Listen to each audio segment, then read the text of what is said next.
The satellite phone rang.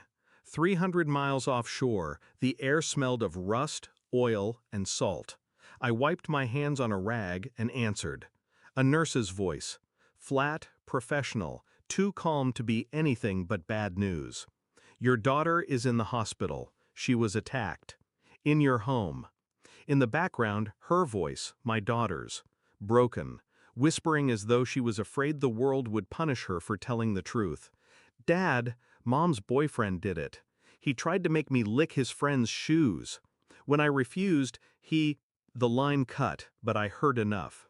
My rig foreman caught my expression, didn't ask questions, just nodded to the chopper pilot and called for an emergency evac. I sat in silence, staring at the horizon. The ocean stretched endless, merciless, deep. And inside me, something colder than the sea began to stir. I reached shore 12 hours later. My daughter lay in a hospital bed, bruises painted across her skin. She wouldn't meet my eyes. Shame had been forced into her like a disease. My wife wasn't there. When she finally arrived, her perfume entered the room before she did. She didn't rush to our daughter. She kissed my cheek, like nothing had fractured our world. Like she hadn't chosen someone else while I worked shifts to keep us fed. Traffic, she said, her voice light, dismissive. I studied her face. Every blink, every flicker of expression. It was too composed, too careful. The betrayal didn't arrive like fire. It seeped in, cold, quiet, inevitable. She wasn't surprised by what happened. She was protecting him. My chest tightened, but I spoke nothing. The truth had to be carved carefully, not shouted in rage. I started small. Phone records, receipts, GPS logs. She didn't notice my silence was sharper than any question. She mistook it for restraint. I visited the house while she was out. The bed smelled of another man. His cologne lingered in closets, in the car she borrowed for errands. The boyfriends weren't just rumors or flings. He had been inside our home long enough to feel comfortable leaving his boots by the door. I checked my daughter's school tablet. Messages saved under hidden folders. Photos. His voice telling her to be quiet or Mom will get angry. Each discovery cut deeper. Yet my face stayed still, my words measured. She laughed in the kitchen one evening while cooking, a laugh reserved for someone else, not me, not anymore.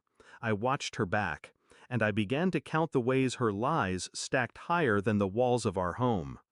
DNA doesn't lie. I sent samples, hair from my daughter's brush, saliva from a cup, my own blood. The envelope returned 3 weeks later. She wasn't mine. I stared at the results under a dim lamp. The paper shook once in my hands, then steadied. The storm inside me calmed, sharpened into something surgical. That night, I placed the report on the dining table. She entered, heels clicking, wine glass in hand. She saw the envelope, saw my eyes. What's this? Her voice cracked too soon. Guilt always shows itself early. Read. She tore it open, lips trembling. When her eyes scanned the page, she broke. A sound escaped her chest, half sob, half denial. I can explain. No. My voice was quiet, detached. I don't need explanations. Her tears hit the paper. But I stayed still, carved from stone. I slid my daughter's hospital bracelet across the table. Her name, her date of birth, proof of the night she was broken. Tell me, I said, was he worth this? Her shoulders caved. She clutched her hair, shaking. Words failed her, drowned in guilt and panic. I didn't raise my voice, didn't strike her. I simply handed her the evidence of her own destruction. Then I stood, walked to the door. She followed, pleading, grasping at my arm like a drowning woman. I peeled her fingers off, one by one. You chose him, I whispered. You protected him. Now you can live with him.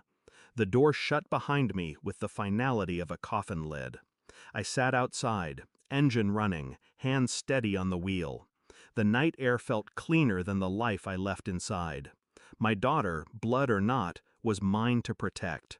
Not through shared DNA, but through the bond forged in pain and silence. She needed me. She needed distance from her mother's rot. I didn't feel pity or rage, only clarity. The ocean had taught me one truth: depth consumes everything. Secrets, lies, even love.